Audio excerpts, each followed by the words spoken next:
قرآن مجید پڑھنے سے سکون ملتا ہے. آج مسلمان سکون ڈھونڈتا ہے, آج انسان سکون ڈھونڈ رہا ہے, لیکن سکون قرآن مجید میں ڈھونڈنے کی کوئی کوشش نہیں کر رہا.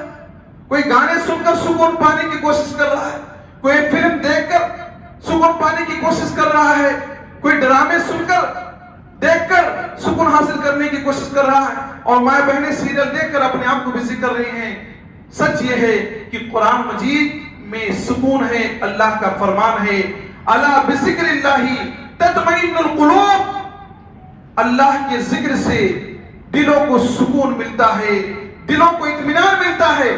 بی پی کی دوا آپ کھا رہے ہیں, کھائیں, لیکن قرآن مجید کی تلاوت میں جو سکون آپ کو ملے گا وہ پڑھ کر آپ محسوس کریں گے کہ کتنا اس کے پڑھنے میں سکون ملتا ہے. معزز مسلمان بھائیوں, حضرت اسید بن حضیر فرماتے ہیں کہ ایک مرتبہ سورہ بقرہ کی تلاوت کر رہے تھے. ان کے پاس ایک گھوڑا بندھا ہوا تھا. گھوڑا بھٹکنے لگا, کودنے لگا, اچھلنے لگا. جیسے انہوں نے قرآن مجید کی تلاوت کو بند کیا, گھوڑا اسٹاپ ہو گیا, گھوڑا رک گیا.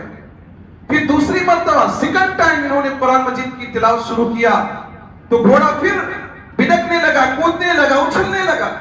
پھر یہ خاموش ہوئے تو گھوڑا بھی خاموش ہو گیا. اور تیسری مرتبہ جب انہوں نے شروع کیا تو بھٹکنے لگا گھوڑا. وہیں پر ان کا لڑکا یحییٰ موجود تھا, چھوٹا بچہ تھا. ان کو ڈر محسوس ہوا کہ گھوڑا اسی طرح اچھل کود کرے گا تو بچے کو تکلیف پہنچا سکتا ہے. اس لیے یحییٰ کو انہوں نے اٹھایا اور دور کر دیا. اور صبح کو اس واقعے کا ذکر فرمایا نبی کریم صلی اللہ علیہ وسلم سے. نبی کریم صلی اللہ علیہ وسلم نے فرمایا کہ تمہیں قرآن مجید کی تلاوت جاری رکھنا چاہیے, تمہیں قرآن مجید کی تلاوت جاری رکھنا چاہیے. کہ اللہ کے نبی میں پڑھ رہا تھا, میرے بچے کا مجھے ڈر ہوا کہ کہیں وہ گھوڑا میرے بچے کو کچل نہ دے. میں نے آسمان میں دیکھا سایہ ہے اور چراغ کے مانند اس میں روشنی ہے, لیکن کچھ دیر کے بعد میں نے دیکھا تو غائب ہو گئے. نبی نے فرمایا وہ فرشتے تھے.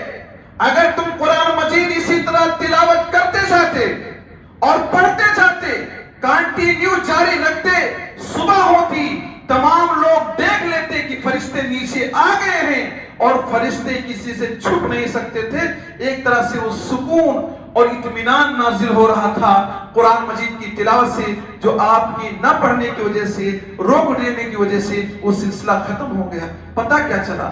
قرآن مجید کی تلاوت سے سکون نازل ہوتا ہے, اطمینان نازل ہوتا ہے, فرشتے نازل ہوتے ہیں.